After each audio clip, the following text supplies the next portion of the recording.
안녕하세요. 저는 20대 후반 여자입니다. 세상을 살다 보면 저희가 생각하는 것보다 더 많은 수의 미친 사람들이 있다고 하던데 그중 한 사람을 가족으로 만나게 되어 저는 정말 죽고 싶을 정도로 마음고생 몸고생 다 했습니다. 그 이야기를 하고 싶어서 이렇게 글을 쓰게 되었고요. 여러분들도 그런 경우가 있으신가요? 이상한 사람이지만 저보다 어른이라 어쩔 수 없이 참고 넘어가야 하는 경우요. 저는 딱 그런 경우였습니다. 제가 만난 사람들 중 가장 미친 사람은 감히 시어머니라고 말을 할 수 있거든요. 정말 그간 너무 힘들었습니다. 저는 20대 중반에 좋은 사람을 만나게 되어 결혼을 하게 되었습니다. 주위에서 너무 일찍 결혼을 하는 것 아니냐고 말렸고 저희 부모님도 크게 반대를 하셨지만 제가 남편을 너무 사랑했고 남편도 저를 너무 사랑했기에 잘 사는 모습을 보여드리겠다고 약속한 후 결혼을 하게 되었어요. 처음엔 착한 며느리병에 걸려서 시어머니의 요구에 내내하며 맞춰드리는 것을 자발적으로 했습니다. 그게 제 손으로 제 무덤을 파는 짓이란 것은 정말 꿈에도 모른 채로 말이에요. 남편은 저보다 7살이 많은 사람입니다. 그래도 비정상인 시어머니 밑에서 자랐지만 남편은 100% 제 편을 들어주어서 그거 하나는 다행이네요. 수없이 많은 일화들이 있지만 몇 가지만 추려서 이야기를 해드릴게요. 저희 시어머니는 쉽게 말을 하자면 아들 바보입니다. 제 남편이 아들이라는 이유 하나만으로 남편의 누나와 여동생은 항상 차별을 받아왔고 남아선호 사상도 아주 강하시고 굉장히 보수적입니다. 남자가 하늘이고 여자가 땅이다. 뭐 그런 사상을 가지고 계신 분이세요. 아니 시아버진 전혀 그렇지 않은데 왜 시어머니가 저런 사상을 가지고 계신 것인지 당최 알 수가 없네요. 다행히도 3남매인 남편은 누나와 여동생을 뒤에서 살뜰히 챙겨 사이는 아주 좋습니다. 그래서 시어머니가 제게 그런 사상을 강요해도 형님과 아가씨께서 많이 막아주시기도 했고요. 시어머니는 제게 따로 시집살이를 시킨 것은 아니었습니다만 그와 별개로 임신 강요를 미친 듯이 하셨습니다. 정말 사람이 딱 환장할 정도로 말이에요. 사실 지금 결혼을 한 지 5년이 지났어도 저는 20대인데도 그렇게 임신을 하라고 닥달을 하셨어요. 제가 많이 어리기도 하고 지금 경력을 쌓아서 제 일을 좀 더 안정적으로 해도 모자랄 판국에 아이를 가지게 되면 그대로 일을 포기하게 되다 보니 남편과 상의해서 추후에 아이를 가지기로 했습니다. 이것도 남편의 외벌이로는 조금 부족할 것 같았고 함께 벌어 넉넉하게 아이를 키우고 싶어서 상의를 한 내용입니다. 그런데 결혼을 하고 반년도 채 지나지 않아 시어머니께서 아이 소식을 묻기 시작하셨어요. 그때는 밉보이고 싶지 않고 괜히 싫은 소리 하게 되어서 긁어부스럼 일으킬까 염려가 되기도 하고 착하고 참한 며느리로 보이고 싶어서 노력 중이라고만 이야기를 했습니다. 결혼하기 전에도 그런 기미는 보이지 않았고 결혼 후 초기까지만 해도 그런 낌새를 보이지 않으셨어요. 결혼 이후 차차 티가 나지 않게 두세 달에 한 번 올까 말까 하셨던 분이 차츰차츰 달에 한 번꼴로 신혼집을 방문했고 어느 순간 정신 차려보니 매주 한 번씩 오고 계시고 있더라고요. 처음엔 웃으면서 맞이했지만 나중 가서는 너무너무 짜증이 솟구치더라고요. 그래도 남편 될 사람이 자기 부모 편을 들면 제가 헤어지니 많이 했을 것 같은데 제 남편은 알아서 시어머니 방문을 자제하려고 노력하고 자기가 먼저 길길이 날뛰니 옆에서 제가 뭘 할 수 있었겠어요. 전 제가 짜증나도 남편을 달래주고 그랬어요. 그렇게 웬만한 일엔 참고 넘어가는 것이 가능했고 그렇게 하고 있었습니다. 그런데 용납하기 힘든 일들이 벌어지기 시작했어요. 임신 강요가 생각보다 거세지기 시작했을 때 저는 결국 회사를 그만두고 아이를 가질 준비를 했습니다. 그냥 제가 아이를 낳는 게 가장 빠른 탈출 방법인 것 같더라고요. 저는 일을 정말 그만두고 싶지 않아 했던 사람이란 것을 남편이 잘 알고 있었기에 저보고 그렇게 억지로 아이를 가지지 않아도 된다고, 우리 나이 아직 젊으니까 천천히 해도 된다고 오히려 설득했고 제게 정말 미안하다 못해 죄스러워했어요. 하지만 그럼에도 불구하고 그렇게 행동했던 이유는 시어머니의 비상식적인 행동 속에서도 자신의 가족인 저를 우선적으로 지키는 모습을 보였기에 그 하나의 부분만 보고 그 결심을 했습니다.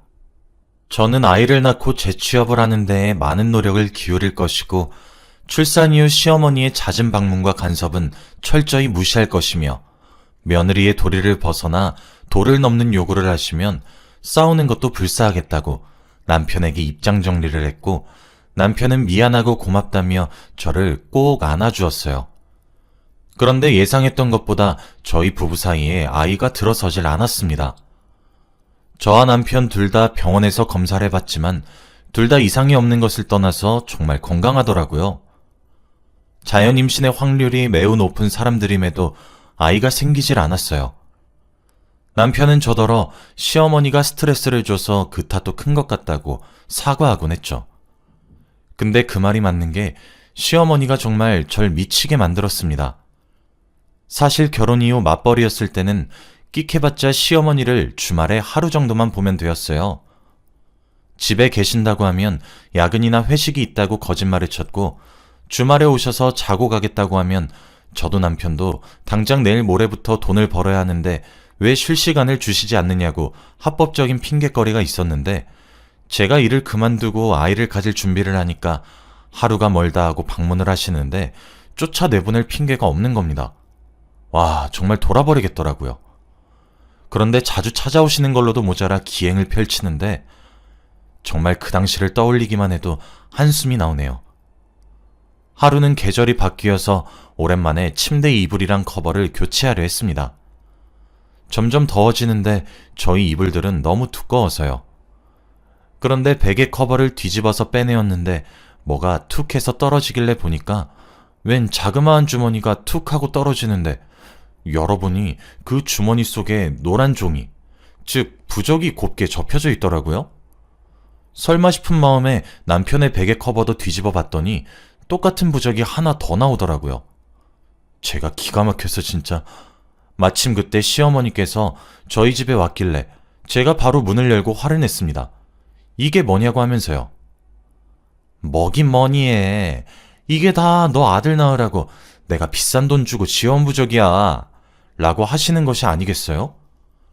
사람이 너무 화가 나면 할 말을 잃게 되고 어안이 벙벙해지더라고요. 여차저차 시어머니를 돌려보내고 혹시나 싶어 집안 구석구석을 뒤지기 시작했어요. 그랬더니 제 속옷을 넣어두는 옷장에도 제 지갑 속에도 남편의 옷장 속 등등 언제 넣으셨는지 감도 안 잡히더라고요. 그렇게 부적을 총 18개를 찾아내었습니다.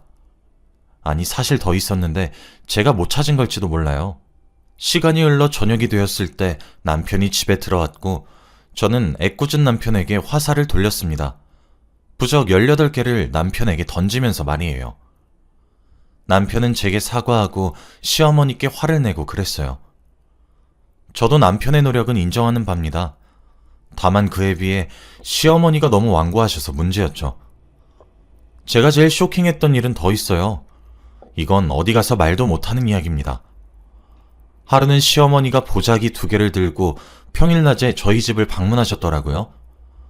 저도 그 즈음부터 시어머니께 아닌 것은 아니라고 반항 아닌 반항을 하고 있어서 떨떠름한 표정으로 시어머니께 문을 열어주었습니다. 그랬더니 제가 부엌에 마실 것을 준비해서 내놓으니 그 짧은 틈에 2개의 보자기 중 하나가 보이질 않더라고요. 그때까지만 해도 별 대수롭지 않게 생각했습니다. 사실 잊은 것 같아요.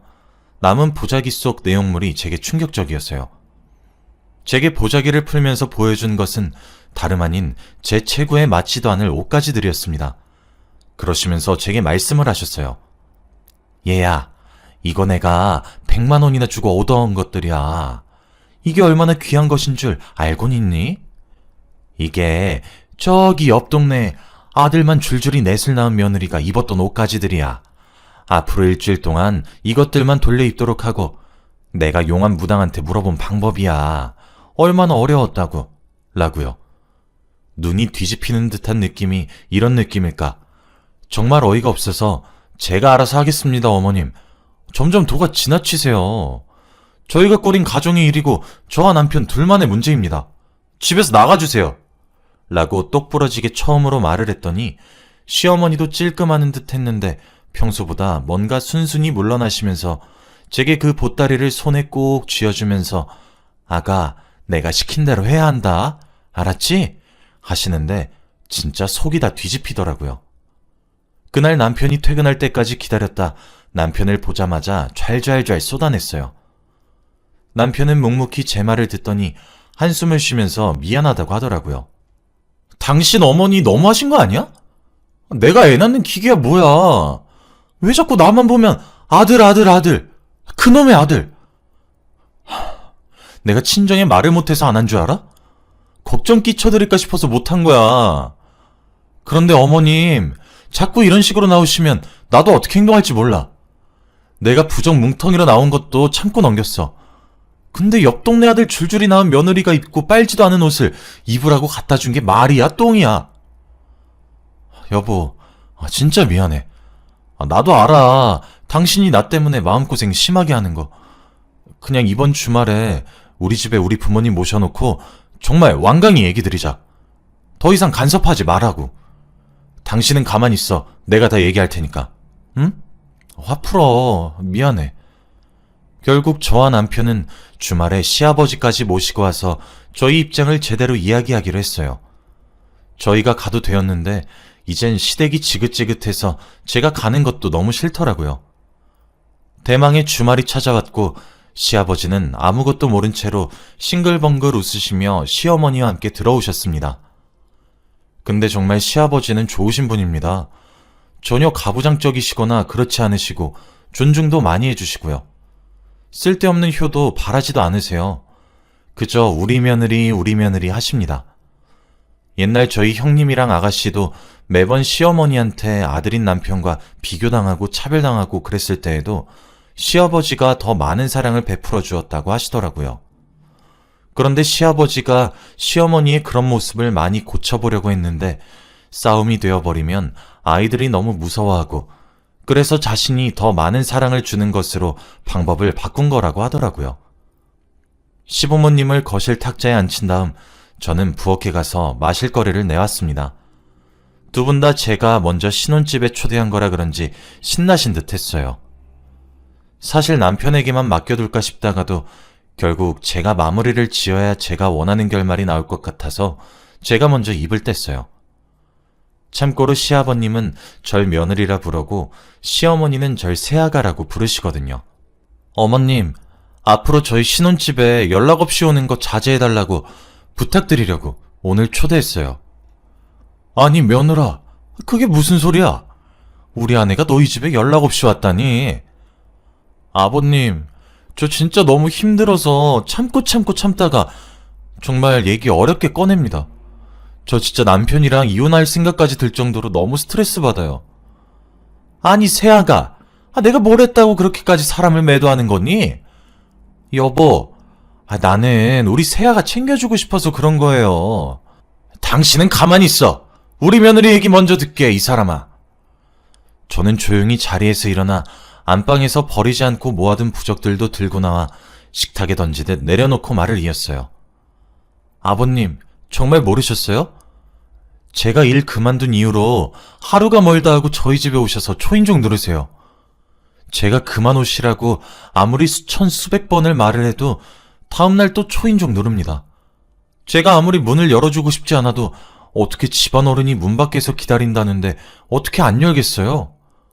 결혼한 지 얼마 지나지 않아서 계속 아이 가질 것을 강요하시길래 저희가 알아서 하겠다고 수천 번은 말했어요. 저랑 남편 둘 다요. 그런데 매번 소식 있냐고 물으시는 걸로도 모자라 저번엔 저 데리고 난임병원에도 데려가셨어요. 난임이신 분들 전문으로 하는 한의원이에요. 그 전에도 계속 저 데리고 여기저기 다니자고 했을 때도 그런 병원 쪽으로만 가시려고 해서 저랑 남편 둘 다 검사 받았어요. 아버님, 저랑 남편 이상이 없대요. 자연 임신될 가능성이 엄청 높고 매우 건강하고 관리가 잘 된 몸이라고 했어요. 그런데 어머님은 아니신가 보더군요. 그뿐인 줄 아세요? 저희 집에 제가 찾아낸 부적만 해도 18개입니다. 18개. 저 진짜 숨 막혀서 죽을 것 같아요. 제가 노력을 안 하는 것도 아니잖아요. 아이를 가질 건데 함께 있는 시간을 주시기나 하시냐고요. 하늘을 봐야 별을 따죠. 저 어머니가 저희 집 들리고 나면 어머니 쏙 빼닮은 우리 남편 꼴도 보기 싫어지는 심정이에요. 그랬더니 남편도 옆에서 거들더군요. 그래요. 엄마 아빠 집사람 좀 가만히 놔둬요. 내가 진짜 면목이 없어서 그래. 제가 하지 말라고 몇 번이나 말을 했잖아요. 저희 아이니까 저희가 알아서 하겠다고 진짜 몇 번이나 말씀드렸냐고요. 그래도 집사람이 일한다고 회사에 다닐 땐 피하는 게 가능하기라고 했지. 지금 애가 어디로 피해지겠냐고요. 아빠도 좀 보고만 있지 말고 말려요. 진짜 이러다가 저 이혼당하는 꼴 두 분이 보셔야지 속이 시원하시겠어요? 한참 정막이 흘렀죠. 시아버지가 보수적이지 않고 가부장적이진 않지만 그렇다고 해서 무섭지 않은 것도 아닙니다. 시어머니가 시아버지 눈치를 많이 보시거든요. 시아버지가 좀 무서워서 시어머니가 좀 깨갱합니다. 시아버지는 제게 사과를 건넸고 저도 흔쾌히 받아들였습니다. 그렇게 대화가 잘 끝나는 듯 했고 저희가 초대하는 날이 아니라면 시부모님은 저희 신혼집에 얼씬도 하지 않기로 했고 저도 더 이상의 어머님의 방문을 묵과하지 않기로 했어요. 그렇게 잘 풀리는 듯 했습니다. 아무래도 좋지 않은 이야기를 해야 될 것 같아서 시아버지께 드릴 좋은 술을 한 병 사놨었거든요. 뇌물이자 사과의 의미로 드리려고요. 그래서 선물을 가지러 저희 침실에 들어갔다 나왔는데 베란다 쪽에 못 보던 것이 있더라고요. 저희 신혼집은 거실의 베란다와 저희 침실의 베란다가 이어져 있었거든요. 아버님께 선물이라고 술을 안겨드리고 저는 거실에 딸려있는 베란다로 갔습니다. 분홍색 보자기에 쌓여진 채로 베란다 구석에 처박혀 있는 무언가가 왠지 모르게 너무 거슬렸거든요. 남편은 좀 뭐하냐고 제게 물어봤고 시아버지도 며느라 하며 불렀어요. 근데 제 촉이 지금 그것을 확인하라고 부추기고 있더라고요. 저는 베란다에서 기어이 그걸 끄집어내어 거실로 돌아오면서 못 보던 게 있는데 뭔가 싶어서요 라고 했습니다. 그랬더니 시어머니가 사색이 되면서 어른들 불러 앉혀놓고 버릇없게 뭐하는 짓이냐고 소리를 지르시며 당장 갖다 놓으라고 화를 그렇게 내시는 거예요. 그 말을 들으니 이것도 시어머니의 계획이었구나 싶어 아랑곳 않고 보자기를 풀어헤쳤습니다. 시어머니는 자리에서까지 일어나 저를 말리기 위해 다가오시기까지 하면서 절 뜯어 말렸고 시어머니가 제게 도착하는 것보다 제가 보자기를 풀어 안에 든 물건이 작은 단지 같은 것이란 것을 알고 그 단지의 뚜껑을 여는 것이 좀 더 재빨랐죠.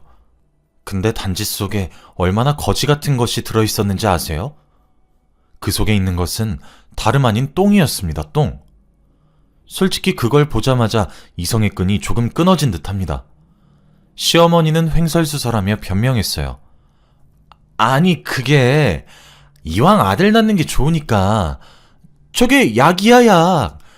사실 아들만 줄줄이 넷이나 낳은 집안 며느리가 날짜까지 받아서 길일에 싼 똥인데 약으로 다려 마시거나 하면 제일 좋다고 해서. 아니 근데 우리 며느리가 그럴 사람은 아니잖아? 그래서 똥물에 목욕을 하는 것도 엄청 좋은 효험이 있다고 해서. 근데 그것까진 안 할 것 같아서 그냥 집에다가 두기만 한 거야. 미미하겠지만 효과가 조금이라도 있으라고. 와, 정말 저 순간에 눈이 뒤집히고 감정이 잘 제어가 안 되더라고요.